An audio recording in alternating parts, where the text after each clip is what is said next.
அசோக் செல்வன் நடிப்பில் குதூகலமான திரைப்படம் சபாநாயகன் இப்போது உங்கள் டிஸ்னி பிளஸ் ஹாட்ஸ்டாரில். மக்கள் நலன் பேணும் பட்ஜெட் 3000 புதிய பேருந்துகள் வாங்கப்படும். சென்னை மெட்ரோ ரயில் 2ஆம் கட்டத்திற்கு 12,000 கோடி நிதி ஒதுக்கீடு. இன்னும் பல மகத்தான அறிவிப்புகள். கிரண் நேயர்களுக்கு வணக்கம். இன்று நம்முடன் கருத்துக்களை பகிர்ந்துள்ள இணைந்திருக்கிறார் முன்னாள் குடியரசுத் தலைவர் அப்துல் கலாம் அவர்களின் அறிவியல் ஆலோசகர் திரு பொன்ராஜ் அவர்கள். வணக்கம் சார். வணக்கம்.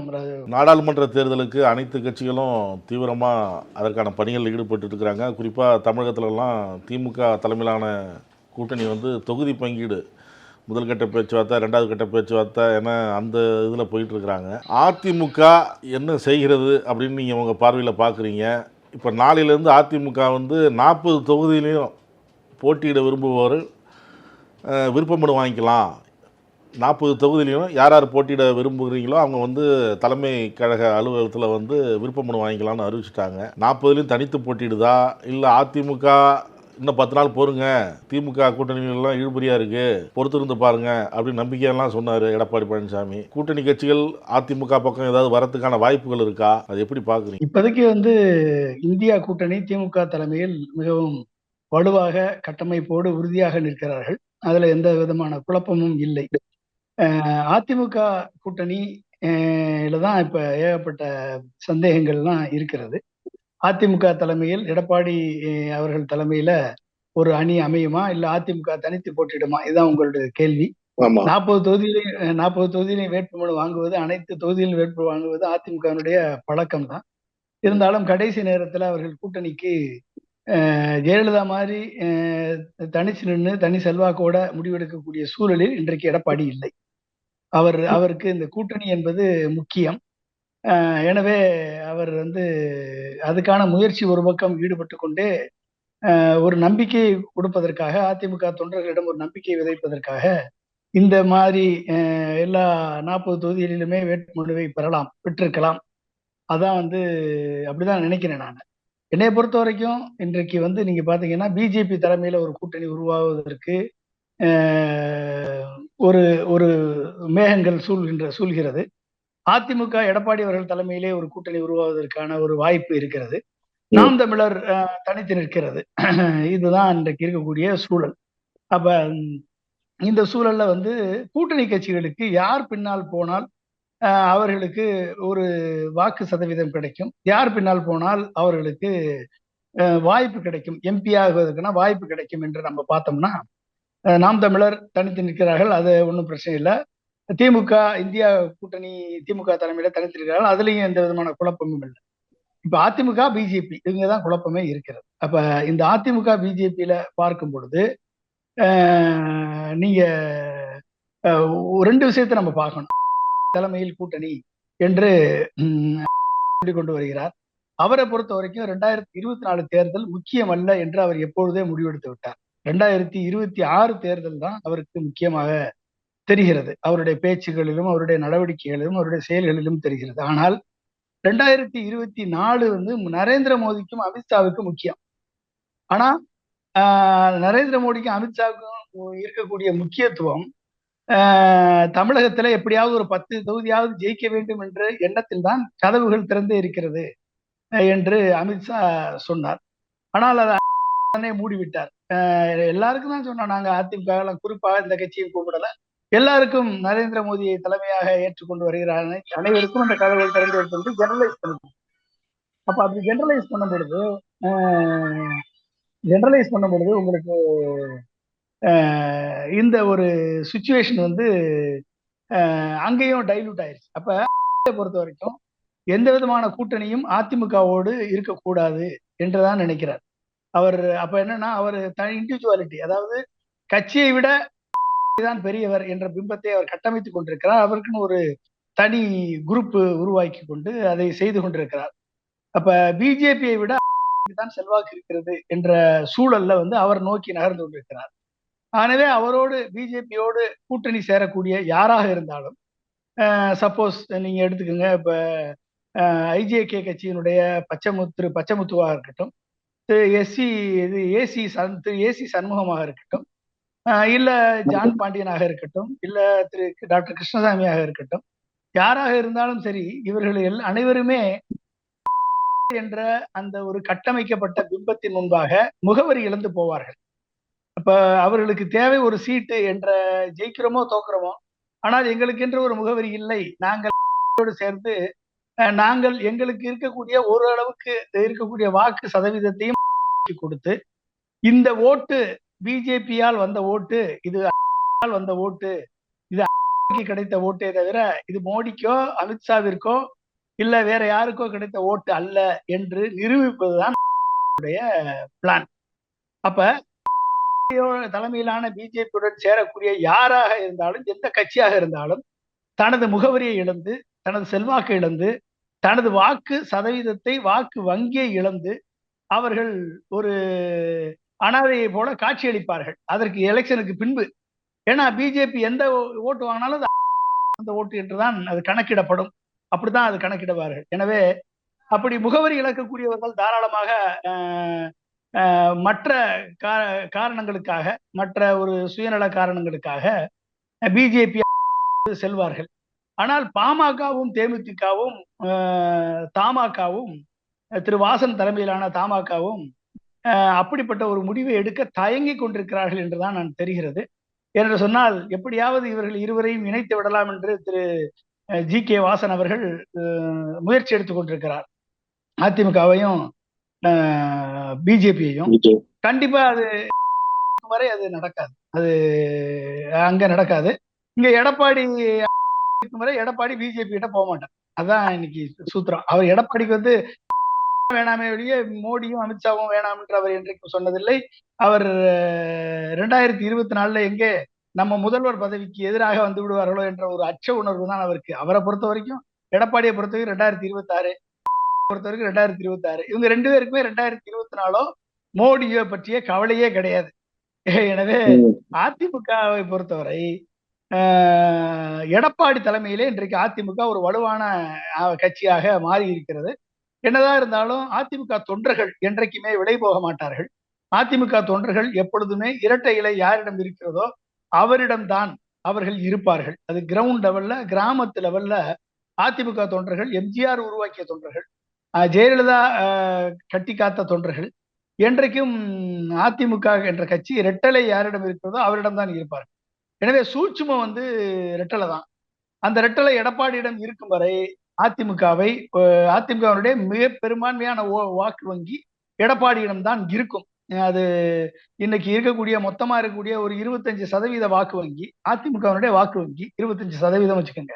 அந்த 25%த்துல ஓபிஎஸ் அவர்களுக்கும் டிடிவி தினகரன் அவர்களுக்கும் சசிகலா அவர்களுக்கும் பிரிந்த வாக்கு வங்கி போக மிச்சம் இருக்கக்கூடிய 15 முதல் 20% வாக்கு வங்கி எடப்பாடியிடம் தான் இருக்கிறது. அப்ப அந்த வாக்கு வங்கி வந்து இரட்டலைக்காக அந்த வாக்கு வங்கி இருக்கும். ஒருவேளை பிஜேபியுடன் வந்து ஓபிஎஸ் அவர்களும் தினகரன் அவர்களும் சசிகலா அவர்களும் பிஜேபியுடன் சென்றால் அந்த அதிமுகவினுடைய வாக்கு வங்கி கண்டிப்பாக அவர்கள் பின்னால் இருக்கக்கூடிய வாக்கு வங்கி எடப்பாடியை நோக்கி வந்து சேரும். இதுதான் வந்து இருக்கக்கூடிய சூழல். ஏன்னா பிஜேபியை சார்ந்து இருக்கக்கூடிய ஓபிஎஸ்க்கு போடுறதை காட்டிலும் பிஜேபிக்கு டைரக்டா ஓட்டு போட்டுடலாம்ல. அப்படி இருக்கக்கூடிய சாஃப்ட் சங்கிகளா இருக்கக்கூடியவர்கள் இந்த அதாவது சாமி கும்பிடணும்னு சொன்னா அது பிஜேபி தான் அப்படின்னு நினைச்சுக்கிட்டு தெரியக்கூடிய ஒரு மூட நம்பிக்கையோடு இருக்கக்கூடியவர்கள், அதாவது சாமி கும்பிடுறதே தமிழர்களுக்கு சொல்லி கொடுத்தவர்களே பிஜேபி தான், கோயிலை காண்பித்து கொடுத்தவர்களே பிஜேபி தான் என்று மூட நம்பிக்கையோடு நம்பிக்கொண்டிருக்கக்கூடிய இன்னும் சில அப்பாவிகள் இருக்கிறார்கள். அந்த அப்பாவிகள் வேண்டுமென்றால் அந்த சாஃப்ட் சங்கியா இருக்கக்கூடிய அப்பாவிகள் பிஜேபி பின்னால் செல்லலாம். அதுக்கான வாய்ப்பு இருக்கிறது. ஏதோ அது ஒரு 2%, 3% ஓட்டு அதிமுகவில் இருந்து பிரியலாமே ஒழிய புது வாக்கு வங்கி வரும் என்று நான் கருதவில்லை பிஜேபிக்கு. அந்த வாக்கு வங்கி அவர்கள் பிஜேபியை பொறுத்த வரைக்கும் அதிமுகவை பிளந்து, அதிமுகவை இரட்டை இலையை முடக்கி, எடப்பாடி பழனிசாமியிடம் இருந்து சில பேரை பிரித்த கொண்டு சென்று அதன் மூலமாக இரட்டை இலையை எவ்வளவு சீக்கிரம் முடக்க முடியுமோ அவ்வளவு சீக்கிரம் முடக்கி, இந்த இரட்டை இலையில் இருக்கக்கூடிய அனைத்து வாக்கு வங்கியும் பிஜேபி பக்கம் மடை மாற்றுவதுதான் அவரது நீண்ட கால திட்டம். அதுவும் கூடிய சீக்கிரம் இன்னும் 1 மாதத்துக்குள் நடப்பதற்கு வாய்ப்பு இருக்கிறது. நடக்காது என்று நான் சொல்லவில்லை, நடப்பதற்கு வாய்ப்பு இருக்கிறது. நடக்கும், கண்டிப்பாக நடக்கும் என்று எனக்கு தெரியல, நடப்பதற்கு வாய்ப்பு இருக்கு. இதுதான் இன்றைக்கு இருக்கக்கூடிய சூழல். எடப்பாடி பழனிசாமி அந்த வழிக்கு வரலன்னா அதுவும் நடக்கும், கண்டிப்பா நடக்கும். ஏற்கனவே ஏற்கனவே கழக குரல்கள் கேட்டுக்கொண்டிருக்கிறது அதிமுகவில். சேலத்தினுடைய மாவட்ட செயலாளரே இன்றைக்கு வெளியே வந்திருக்கிறார். 15 முன்னாள் எம்எல்ஏக்களை தூக்கிட்டு போயிட்டாங்க, ஒரு எம்பியை தூக்கிட்டு போயிட்டாங்க. இன்னும் எத்தனை அமைச்சர்கள் பின்னால போக போகிறார்களோ தெரியவில்லை. அப்ப என்ன ஆகும்? இவர்கள் எல்லாம் வந்து பிரிந்து ஒரு அணியாக பிரிந்து ஒரு பொதுக்குழு கூட்டத்தை நடத்துவதற்கு ஒரே வாரம் தான் டைம். வேற என்ன இருக்கு? ஒரு வாரத்துல ஒரு பொதுக்குழு கூட்டத்தை கூட்டி எடப்பாடியை கட்சியை விட்டு நீக்கினா முடிஞ்சு போச்சு. அப்ப ரெட்டலை சின்னத்தை முடக்கிடலாம்ல. ரெட்டலை சின்னத்தை முடக்கினால் மட்டும்தான் பிஜேபிக்கு வாக்கு வங்கி உயரும். ரெட்டலை சின்னத்தை முடக்காவிட்டால் அதிமுக தொண்டர்கள் கண்டிப்பாக எடப்பாடி பின்னால் தான் நிற்பார்கள், ரெட்டலைக்கு தான் ஓட்டு போடுவார்கள். அப்படிப்பட்ட சூழல் இருக்கும். அப்ப பிஜேபிக்கு எது ஈஸியான ஆப்ஷன்? அப்ப நாங்கள் கேட்டு கேட்டு பார்த்தோம், எடப்பாடி சட்டை செய்யவில்லை. அவர்களுக்குள்ளேயே கழகம் எழுந்தது, அவர்களுக்குள்ளேயே பிரச்சனை வெடித்தது. எடப்பாடி வந்து தான் முதலமைச்சராக வர வேண்டும் என்று நினைக்கிறார், அதிகார துஷ்பிரயோகம் பண்ணுகிறார் என்று கழக குரல் உருவாகும். அதன் மூலமாக அவர் மேல இடி ரைடு நடக்கும், பொதுச்செயலாளர் பதவியிலிருந்து அகற்றப்படுவார். இதெல்லாம் நடப்பதற்கு வாய்ப்புகள் அதிகமாக இருக்கிறது. இது ஆனா இந்த டைம் எதிர்கொள்ள அவர் தயாரா தானே இருப்பாரு, அதெல்லாம் எதிர்கொள்ள தயாரா தானே இருப்பாரு. இடத்தை எதிர்கொள்வீங்க. உங்களை ஒரு பொதுக்குழு கூட்டத்தை கூட்டி ஒரு 2500 பேரை கூட்ட முடியாதா? ஏங்க 2500 பேர் கூட்டிட்டு பொதுக்குழு பிரிஞ்சிருச்சு, நாங்க எடப்பாடியை கட்சியை விட்டு நீக்கிட்டோம்னு எப்படி ஓபிஎஸ் அவர்களை கட்சியை விட்டு எடப்பாடி நீக்கினாரோ அதே மாதிரி நீக்கிட்டோம்னு சொல்லி ஒரு அபிடவிட்ட தேர்தல் கமிஷன்ல தாக்கல் பண்ணா முடிஞ்சு போச்சுங்க.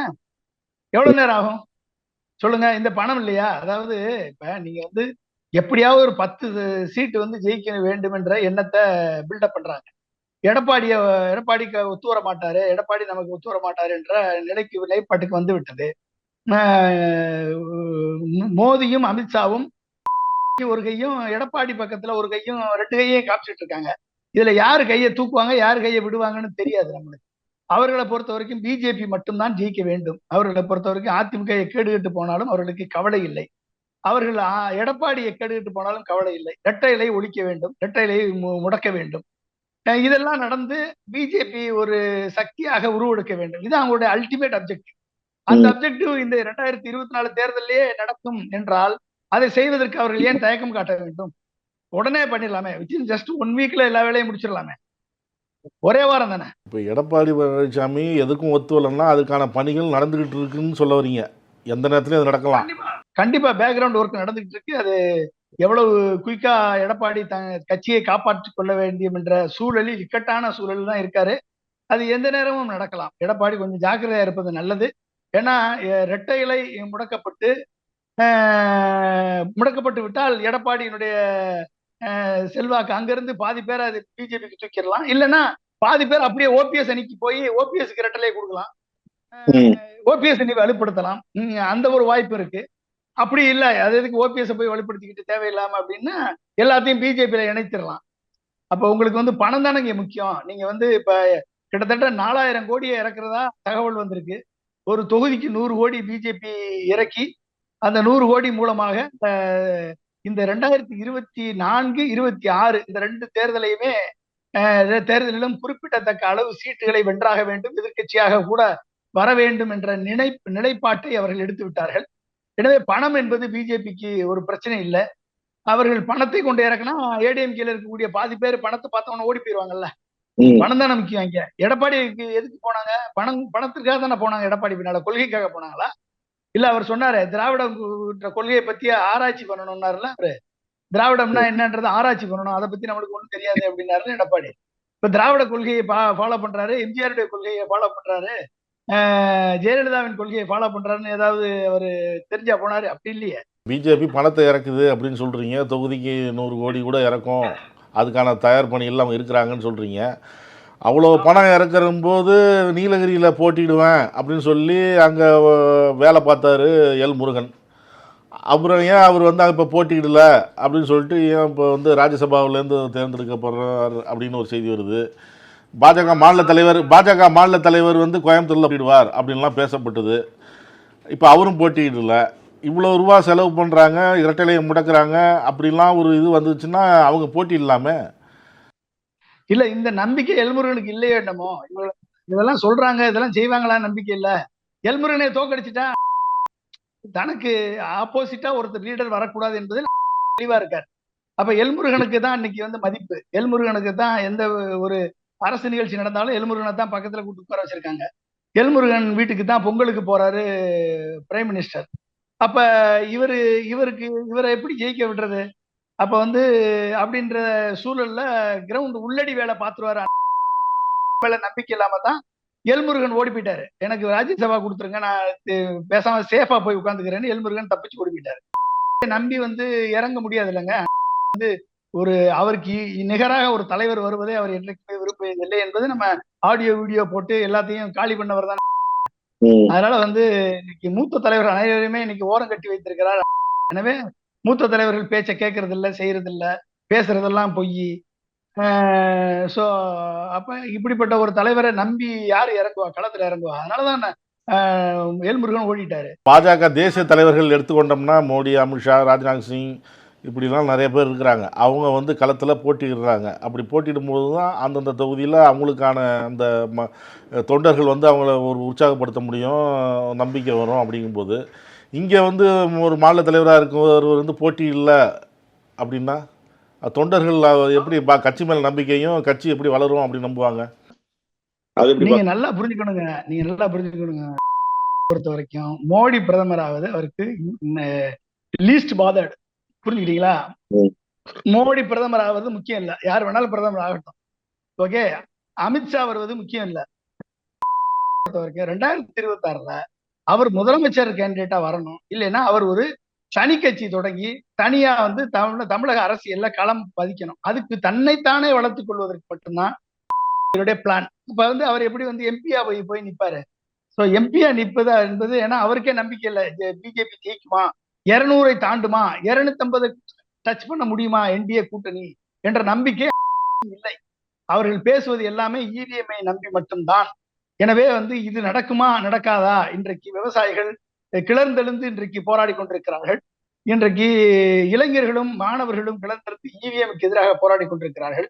ஒட்டுமொத்த இந்தியாவும் இன்றைக்கு மோடி மேல வெறுப்பை, மோடியை மாற்ற வேண்டும் என்ற லட்சியத்தோடு இறங்குகிறார்கள். எனவே இவர்களுக்கு நம்பிக்கை கிடையாது. அதாவது இவர்கள் நாம எம்பி ஆகி ஜெயிப்போம், அமைச்சர் ஆயிடுவோம் என்ற நம்பிக்கை கூட கிடையாது. அதனாலதான் இவங்க பின்னங்கால் பிடரில் அடிக்க ஓடுகிறார்கள். வந்து அவருக்கு குறி வந்து 2026 2024 அல்ல என்பது வந்து தெளிவா அவங்களுக்கு தெரியுது. நாடாளுமன்றத்தில் பிரதமர் மோடி பேசினார்ல, 370 வந்துருவோம் அப்படின்லாம் பேசினாரு. இப்போ வட மாநிலங்களில் இப்போவும் அப்படிதான் இருக்கா, இல்லை இதுக்கப்புறமும் மனநிலை மாறி இருக்கா? விவசாயிகள் போராட்டம் இதுலலாம் அதாவதுங்க, எந்த ஒரு தலைவர்களுக்கும் 10 வருடங்களுக்கு இந்திய மக்கள் வந்து பொறுத்து இவர்களை ஒரு வாய்ப்பு கொடுப்பாங்க. ஒரு 5 வருடத்திற்கு கழித்து இன்னொரு 5 வருடம் கொடுத்து பார்ப்போமே, ஏதோ சீரியஸா ட்ரை பண்றாங்களேன்னு சொல்லி கொடுத்தாங்க. ஆனா அந்த 10 வருடத்தில் மோடி ஃபெயில் ஆயிட்டார். He is a successful chief minister, but he is a failed prime minister என்று நிரூபித்து விட்டார். ஏனென்றால் அவரால் வந்து ஒரு சீஃப் மினிஸ்டர் அளவுக்கு தான் திங்க் பண்றாரு. டாய்லெட் கட்டுறது வேலை வந்து நம்ம முனிசிபல் கார்பரேஷனுடைய வேலை, டாய்லெட் கட்டுற வேலை கிராம பஞ்சாயத்தினுடைய வேலை. அதை நான் கட்டிட்டேன், இத்தனை லட்சம் டாய்லெட்டை கட்டிட்டேன்னு சொல்லி அதை பெருமையா பேசிட்டு இருக்காரு. ரோடு போடுறது வந்து மத்திய அரசு, அது வாஜ்பாய் ஏற்கனவே ரோடு போட்டு போயிட்டாரு. இதெல்லாம் எக்ஸ்டென்ஷன் தான் ரோடு போட்டுட்டு இருக்கு. அடுத்து வந்து ஜல்ஜீவன் என்ற ஒரு திட்டத்தை கொண்டு வந்து வீட்டுக்கு குழாயில தண்ணி வருது. இதெல்லாம் ஏடிஎம்கே டிஎம்கே வந்து எப்பயோ பண்ணிட்டாங்க தமிழ்நாட்டில், 40 வருஷத்துக்கு முன்னாலே பண்ணிட்டாங்க. கம்யூனிட்டி டாய்லெட் எப்பயோ 40 வருஷத்துக்கு முன்னாலே பண்ணியாச்சு தமிழ்நாட்டில். இப்ப இவர் வந்து என்ன பண்றாருன்னா, இன்னமும் ஒரு குஜராத் சீஃப் மினிஸ்டர் மாதிரி தான் இவர் ஆக்ட் பண்றாரு ஒழிய, ஒரு தேர்ந்தெடுக்கப்பட்ட இந்தியாவை வளப்படுத்த வேண்டும், இந்தியாவுடைய பொருளாதாரத்தை மேம்படுத்த வேண்டும், இந்தியா அனைத்து துறைகளிலும் முன்னேற வேண்டும் என்ற நோக்கத்தோடு செயல்படக்கூடிய ஒரு பிரதமராக இல்லை. எனவே அப்படிப்பட்ட ஒரு சூழலில் இருக்கும் பொழுது இப்படி ஒரு, அதே மாதிரி பல்வேறு துறைகள்ல தோக்கடிக்கு இன்னைக்கு அன்எம்ப்ளாய்மெண்ட் ரேட் வந்து 2014 5.44% இருந்தது, இன்றைக்கு 10.5% மாறி நிற்கிறது. அப்ப 2 மடங்கு வேலை வாய்ப்பு அதிகரித்து விட்டது. 1 மடங்கு 100%க்கு மேல வேலை இன்மை அதிகரித்து விட்டது. அப்ப பெர் கேபிட்டா இன்கம் குறைஞ்சிக்கிட்டு இருக்கு. அப்ப மக்கள், அதாவது ஹை நெட்வொர்க் இண்டிவிஜுவல்ஸ், கோடிக்கணக்கான லட்சக்கணக்கான கோடிகளை தன்னுள் வைத்திருக்கக்கூடிய இண்டிவிஜுவல்ஸ் வந்து கிட்டத்தட்ட 7 லட்சம் பேர் இருக்காங்க. அதுல 400 பேரு பல்லாயிரக்கணக்கான கோடிகளை கொண்டவர்களாக இருக்கிறார்கள். எனவே பணக்காரர்கள் அதிகமான பணக்காரர்கள் ஆகிக் கொண்டிருக்கிறார்கள், ஏழைகள் ஏழைகள் ஆகிக் கொண்டிருக்கிறார்கள். இப்படிப்பட்ட ஒரு ஒரு வறுமையை ஒரு மக்களை வந்து நடுத்தருக்கு கொண்டு வந்து நிறுத்திய மோடி எப்படி வெற்றி பெறுவார்? அவரது பீக் வந்து 2019 தேர்தல். என்ன பீக்கு? 37% வாக்கு வாங்கி விட்டார் ஆல்ரெடி. எங்கெல்லாம் வாங்கியிருக்காரு? வட மாநிலங்கள்ல 37% வாங்கியாச்சு. மேக்சிமம் அனைத்து தொகுதிகளிலும் வெற்றி பெற்றாகிவிட்டது, 1-2 தொகுதிகளை தவிர. இதுக்கு மேல எங்க அவர் ஜெயிப்பாரு? அப்ப வட மாநிலங்கள்ல இன்னும் இதுக்கு மேல ஜெயிப்பதற்கு வாய்ப்பு இல்லை. 303 தொகுதி ஜெயிச்சாச்சு. இனிமே வாக்கு வங்கி இருந்தா அது வாக்கு குறையத்தான் செய்யும், ஒழிய கூடுறதுக்கு வாய்ப்பு இல்லை. அப்ப சதர்ன் ஸ்டேட்ஸ், இப்ப தமிழ்நாடு, கேரளா, கர்நாடகா, ஆந்திரா, தெலுங்கானா, இந்த ஸ்டேட்ல வந்து ஒரு 100 சீட்டு கூட வாங்கிடுவார் அவரு மோடி. வாங்க முடியுமா? அப்ப அவர்களுக்கு தெரியும் இவ்வளவு பிரச்சனை இருந்து ஏன் வந்து அதிமுகவுக்கு கதவு திறந்தே இருக்குன்னு சொல்றாரு. கேஜ்ரிவால் மேல இடி ரைடு போடுறாரு, திமுக அமைச்சர்கள் மேல ரைடு, கேஜ்ரிவால் மேல ரைடு, இப்படி எல்லாவற்றையும் பயமுறுத்தி ராகுல் காந்தி காங்கிரஸ் மேல ரைடு, இப்படி எல்லாத்துக்கும் ரைடு ஏன் போறாங்க? 400 சீட்டு ஜெயிக்கிறவங்க எதுக்கு இதெல்லாம் பண்ணணும்? அவர்களுக்குள்ள உள் பயம் ஏற்பட்டு விட்டது. அவர்கள் நம்பி இருப்பது ஒன்னே ஒண்ணுதான், இவிஎம் தான். அந்த இவிஎம் தொங்கிட்டு இருக்கு. மக்கள் பயங்கரமான எதிர்ப்பை காண்பித்துக் கொண்டிருக்கிறார்கள். இவிஎம் நடைமுறைக்கு வருமா என்று தெரியவில்லை. அதுக்கு தான் எலெக்ஷன் கமிஷன் எல்லாம் வச்சுக்கிச்சு பாக்குறாங்க.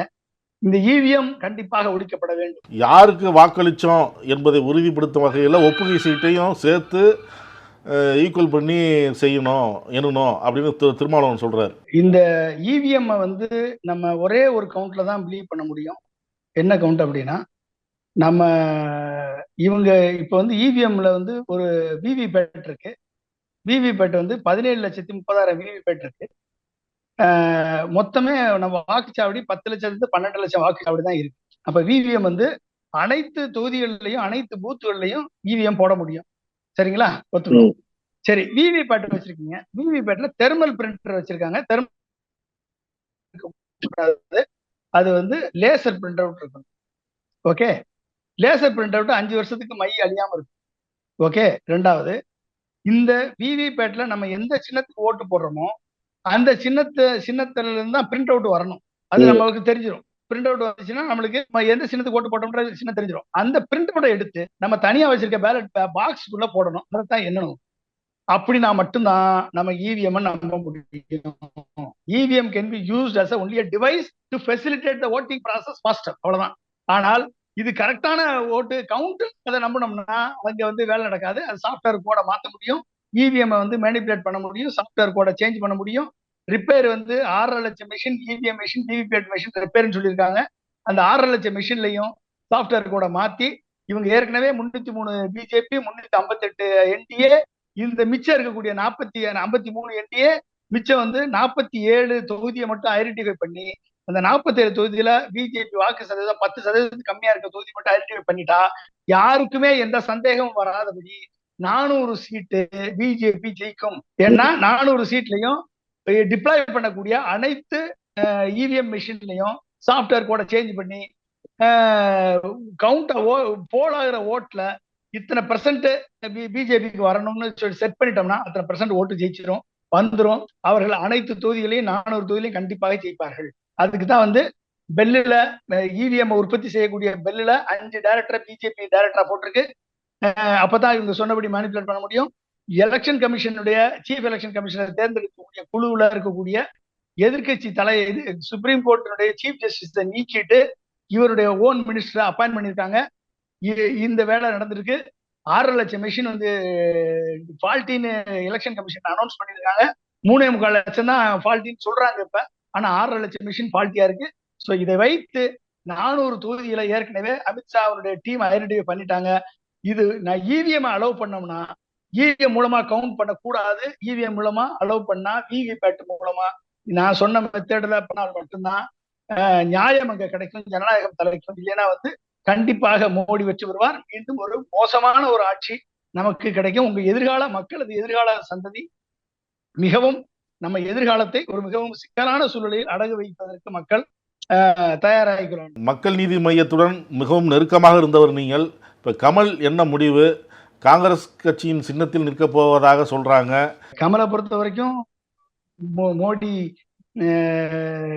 மோடி தலைமையிலான பிஜேபி வரக்கூடாது என்பதில் தெளிவாக இருக்கிறார். அவரை பொறுத்த வரைக்கும் அதான் எனக்கு தெரிஞ்ச தகவல். அவரை பொறுத்த வரைக்கும் காங்கிரஸ் ராகுல் காந்தி வர வேண்டும் என்று அவர் நினைக்கிறார். எனவே இந்தியா கூட்டணியில் இருக்க வேண்டும் என்ற உணர்வோடு அவர் செயல்பட்டு கொண்டிருக்கிறார் 2024 தேர்தலை பொறுத்தவரை. எனவே அந்த கூட்டணியில எப்படி இது சீட் அலாட் பண்றாங்கன்றத உன்னுடைய பேச்சுவார்த்தையில தான் முடிவெடுக்க முடியும். இப்ப இருக்கக்கூடிய ஹேசியங்களுக்கு நம்ம ஹேசிகளை வைத்து நம்ம ஒரு முடிவை எடுக்க முடியாது. கருத்துக்களை பகிர்ந்ததுக்கு ரொம்ப நன்றி சார். Thank you sir. நக்கீரன் டிவிக்கு சப்ஸ்கிரைப் செய்யுங்கள். உங்கள் ஆதரவே எங்கள் பலம். ஆசிரியர்களுக்கு நண்பனாகவும் மாணவர்களுக்கு ஆசானாகவும் திகழும் தேர்வு வழிகாட்டி. ஒவ்வொரு பாடத்திற்கும் அனுபவமிக்க ஆசிரியர்களின் துல்லியமான தெளிவான விடைகள். CNC இருக்கு, தேர்வு பயம் எதற்கு? இது தீரன் பப்ளிஷிங் ஹவுஸ் விற்பனை வெளியீடு.